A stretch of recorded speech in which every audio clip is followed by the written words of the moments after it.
campaign. I'm Kay Burley, and I will be helping our live studio audience put their own questions to the PM. And I'm Faisal Islam. I'll be interviewing Mr. Cameron in depth, examining why he thinks you should vote to stay. All live here on Sky News, on the Sky News mobile app and at skynews.com. Up next, Faisal and the Prime Minister.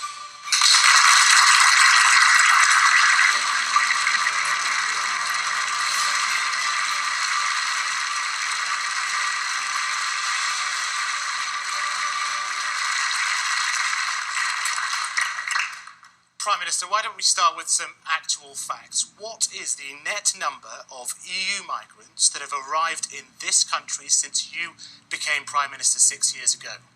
I think the net number is about 600,000 people have left this country to go and work or live in other European Union countries, and about 1.2 million have come to live or to work here. So big numbers moving in each direction. But of course, immigration is a challenge, and it's a particular challenge when our economy has been growing strongly. We've been creating jobs, and people have come to our country to work. But I think the way to meet that challenge mustn't be to leave the single market, harm our economy, hurt jobs, and damage our country. So we've got to find the right ways of dealing with the movement of people, not the wrong ways. So the number net is 667,000. That's 121,000 per year. Now, you know this document, your manifesto, and in it, you promised to reduce annual net migration to the tens of thousands, not the hundreds of thousands. It literally has been hundreds of thousands. How is this promise compatible with staying in the European Union? Well, when I made that ambition for Britain, that we should be seeing net migration come down to under 100,000, at that time, the net migration between people leaving the UK to go and live and work in Europe and people coming from Europe to live and work here was broadly in balance. And so it was about trying to reduce migration from outside the United Kingdom, something where more than half our migration comes from, and something we are able to do. But we've obviously been living in quite extraordinary times when the British economy has been growing very strongly. We've created 2 million jobs in our country. There was a time in the last Parliament when we were creating more jobs than the rest of Europe put together. Now, I don't think that will continue forever. The European economies are starting to recover. You see that in France and Germany.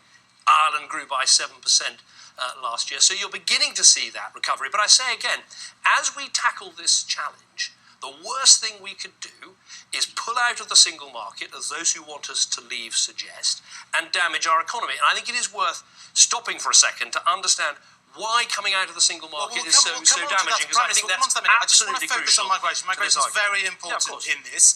And I put it to you again, that you just cannot control, I mean, it's oxymoronic. Some might say you lose the oxy to control freedom of movement. You can't control freedom of movement. So why did you make that pledge? Because as I say, there have been many years where movements, people out of Britain into Europe, out of Europe into Britain, have been broadly in balance. And of course, we have in the single market. You knew this a year ago when you restated this promise. I think it is, and I think it remains. Crisis was there, and you made the promise again, and it's a promise that cannot be fulfilled whilst we remain in the European Union. Well, I don't accept that. I think it remains the right ambition for Britain. Look, how can it be? You seriously think it can be fulfilled whilst we stay in the European Union? How can it be fulfilled? Because there have been years, and there will be again, where people from Britain choose to go and work overseas in other European countries. Any single year of your premiership? Well, it happened when I first set out the ambition. Can you seriously see it happening at any period whilst you're still Prime Minister in the next 4 years? I'm not going to put a date on it, but I'll say, Faisal, there are good ways of controlling migration, and there are bad ways.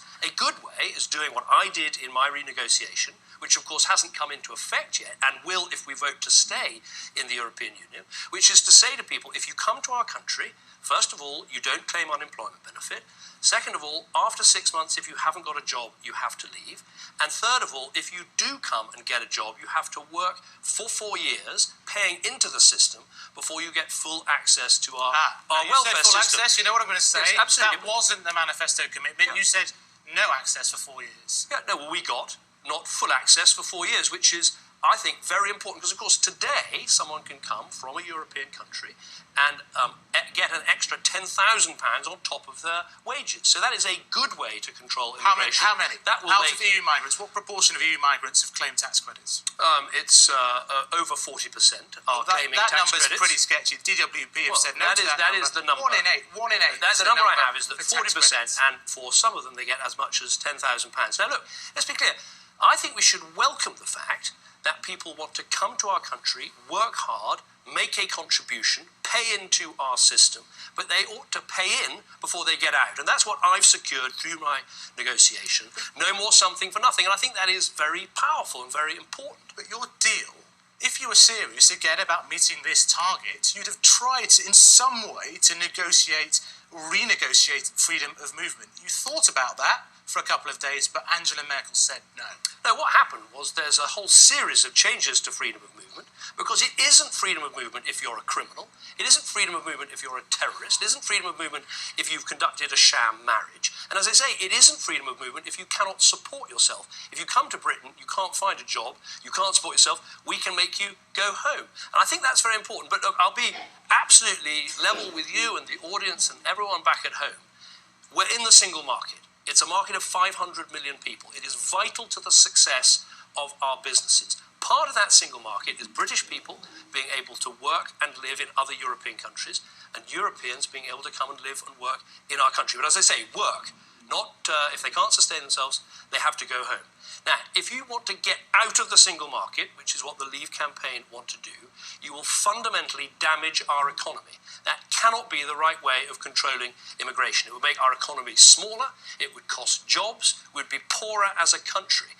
And that would have a real effect on people watching the show. Fewer jobs. We'd see prices go up because the pound would go down. The cost of the weekly shop would Why go did you up. not say that in your manifesto a year ago when you knew you were having this referendum and you made the same claim and we already had the Eurozone crisis? You understand this important matter of trust and credibility, and this promise was never achievable. No, I don't accept that. What I'm saying is, I said very clearly in the manifesto, Britain benefits from being in a reformed European Union. And we're going to conduct that reform, which we've done. Then we're going to hold that referendum. And yes, we do need to do things to control immigration, like restricting in-work welfare. But it would be madness to try to do that by trashing our economy and pulling out of the single market. And I think this is, let's just take an example so people can understand what I mean. If you take our car industry, hugely successful, 150,000 people employed in it. We can sell our cars all over Europe with no taxes, no tariff, and no trouble. If we were outside the single market and we had a deal like, say, America does, which is what the head of the Leave campaign has recommended, that would be a 10% tax on our cars. Now, I think of the car workers at Nissan on that production line, their jobs, their salaries, their livelihoods.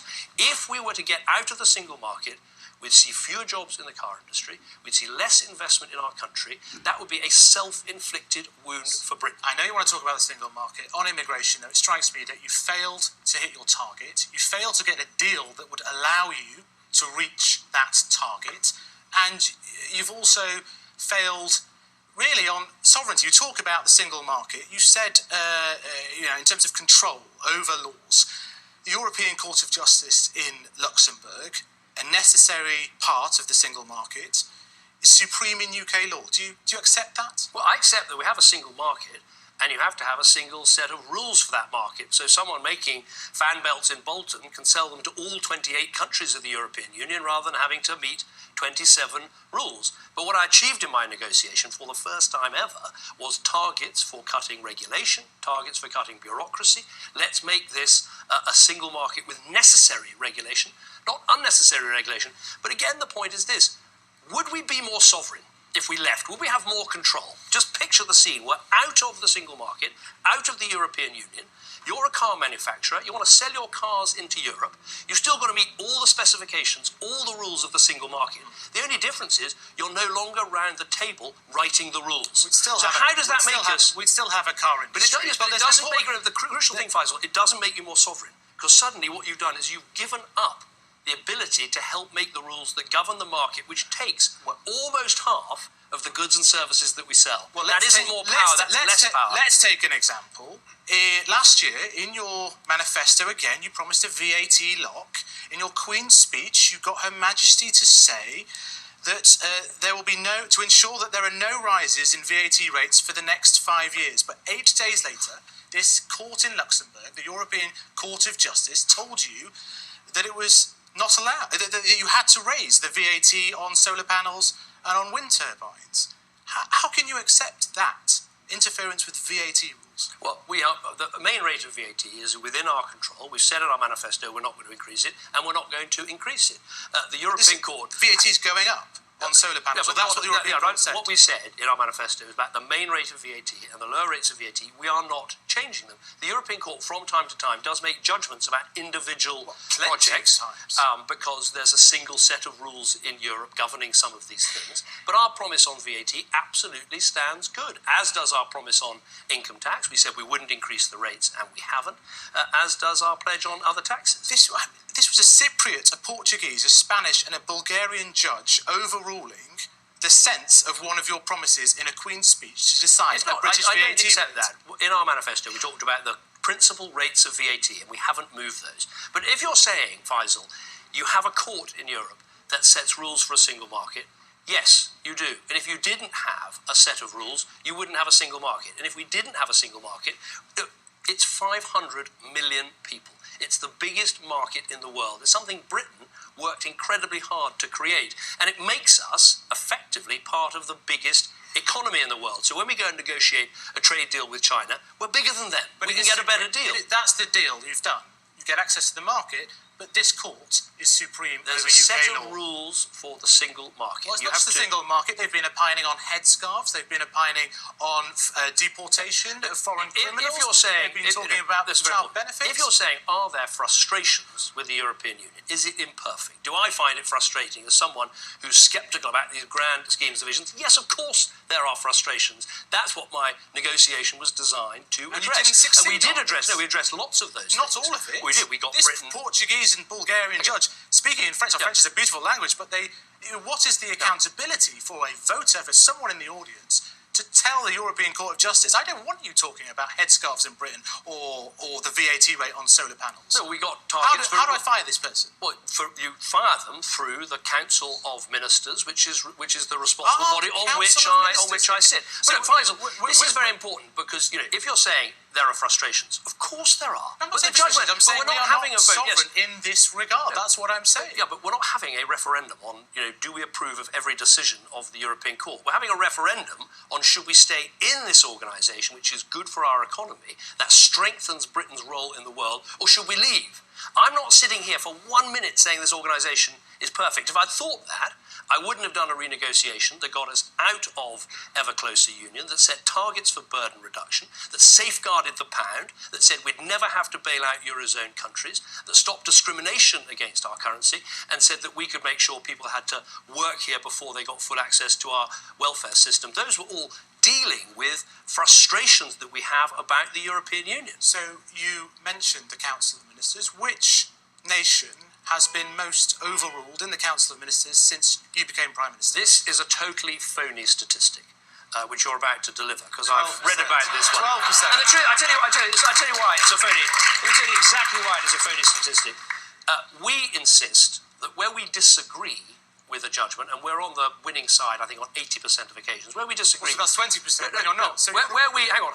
Where we disagree. You said it was phony. I'm going to answer your question. So where we disagree, lots of other countries, when they disagree, they'll say, okay, we actually often insist on voting against a register that we don't approve of a particular regulation. But look, if you're saying to me, are there regulations in Europe that annoy you? Yes. Are there things about Europe that frustrate you? Yes. Look, I'm the Prime Minister who sits around the table with 27 other heads of government and state, and sometimes this organisation drives me crazy. But do I sit there and think Britain would be better off if we left? Are we quitters? Do we think we quit the European Union, we quit the single market, and that somehow we would be better off? Absolutely not. I'll tell you what it would be like. We would be outside the room. The European Union doesn't stop existing just because we've left. The channel doesn't get any wider if we decide to leave. A group of people would be sitting around a table making decisions about our biggest market, about the future of our continent, about things that affect us, and we would have our nose sort of pressed to the window trying to find out what decision they were We making. would have the That would freedom be to trade terrible. with China and India and all the growing markets and be able to do so Right, without well, the shackles of EU regulation. Let's address this getting out into the world and trading, which is exactly what we're doing, by the way. We have 53 trade deals with other countries and territories because of the European Union. Just imagine again if we left. So you've got the effect by leaving of losing access to the single market hitting your economy. You also got what I would call the uncertainty effect. Greenland left the European Union. They mostly Greenland produce has fish. no Hang on, comparison no, to that's the my United point. Kingdom. That is exactly my point. They mostly produce fish. There are 60,000 people. It took them 3 years to negotiate their exit, right? We'd have to negotiate our exit, negotiate our trading arrangements with the European Union, and negotiate 53 other trade agreements. In my view, this would take a decade. Do we want a decade of uncertainty? Do our businesses want a decade of We'd have the uncertainty? same deals for 2 years. You would activate Article 50. It would take 2 years. We'd still be in the EU. We'd have some time to negotiate. Okay, you activate Article 50. You're going to activate that immediately. You're going to activate that immediately. That is what, if British people vote to leave, that's what we should do. On the 28th of June, you will activate it at the Absolutely, that's what European we have Council. to do. What would happen next? You have 2 years to negotiate. At the end of those 2 years, you are out and you have to operate under World Trade Organization rules. Now, I want people to understand what that means. That means 10% tariffs on the cars that we sell to Europe. It means tariffs on the clothes we sell. It means potentially tariffs on the food that we sell. It would hammer our farmers. It would hammer jobs.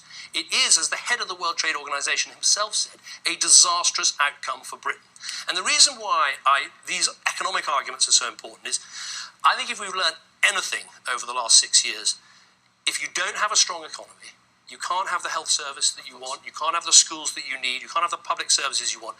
And this would be an act of economic self-harm of the United Kingdom doing it to ourselves. We will still trade, and in your analyses, you have assumed the absolute worst possible scenarios. No, I haven't. And you know that many of these things, the Treasury Select Committee has said that you, the government, has misrepresented this £4,300 claim about families.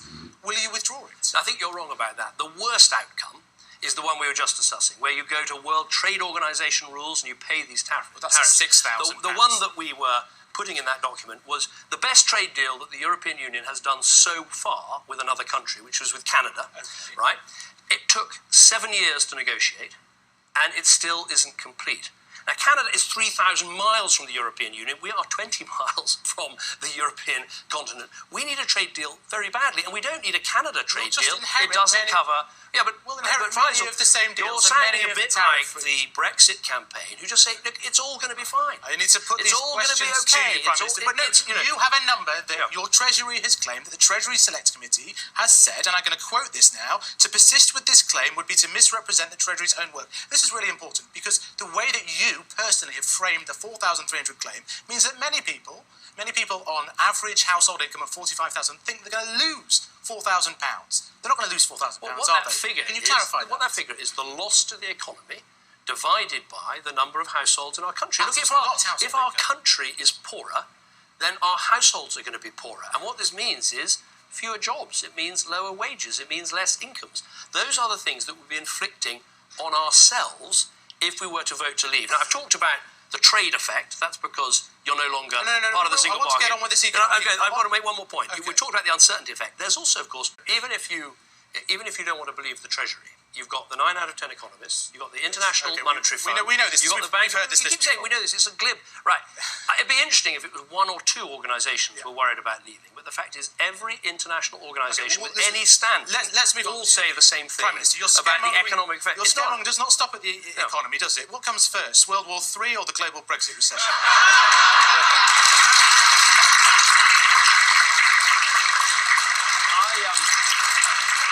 Read my speech. The words World War III never A risk to uttered by peace them. and stability Yes. on our continent, serried rows of white headstones. How do you get from a vote to Brexit in 3 weeks' time to serried rows of white headstones? Can you explain the steps? Yes, let me tell you exactly. Right, on our continent, in the last century, twice we had an enormous bloodbath between our nations. Europe's... Yes. Hang on, in the past. Again, can we be so confident that we've solved all of Europe's problems and all of Europe's tensions. I can be confident we're not going to invade France and France is not going to invade us. Again, you're being completely glib about it, right? Look, I sit round the European Council table. It can be immensely frustrating, but when you're there, you never forget that 70 years ago, these countries were fighting each other. I don't think we should take that for granted. Now, frankly, NATO has done the most to keep the peace in Europe, but the European Union has been a way of getting countries that used to fight each other to talk to each other. Well, perhaps and I don't think that, but I think you are being incredibly glib about this. I think, does Europe help to create dialogue You've made in extraordinary Europe? claims. Yes, it does. I never. Perhaps you're the one that should be you fighting read the about bit of the speech. disastrous party management. Find me the bit of the speech that mentions World War III. You said you won't find it. Come on. You said serried rows of white headstones. Well, there are serried rows of white move on. headstones in Europe because twice in a century Europe went to war, and on both occasions Britain had to go and be part of that conflict, and we paid a very, very heavy price. I've heard you this evening, and let me make a suggestion that you failed to hit that migration target. You failed to get a deal that would allow you to meet this migration target. You failed to, in your party management too. So you've reached for a classic Cameron fear campaign. It worked in the Scottish referendum. It worked in the general election campaign when you used the Scots to scare the English. And you're trying it again, but this time it's not working. I just don't accept that because it's not simply what I'm saying. Right? You've got the Governor of the Bank of England, someone who came from... Frankly, I think the job of the Prime Minister is to warn about potential dangers, as well as to talk, as I hope we will when we do questions with the audience tonight, about the upsides and the opportunities that there are by being a member of this organisation. But if I didn't listen, frankly, to the IMF, to the OECD, to the Trade Union Congress, to the CBI, to the Governor of the Bank of England, if I didn't listen to any of these people, I would not be doing my job and I would not be serving this country that I'm so proud to lead. Thank you very much, Prime Minister. Thank you. Thank you, Faisal. The Prime Minister faces questions from our live studio audience in just a moment. Stay tuned.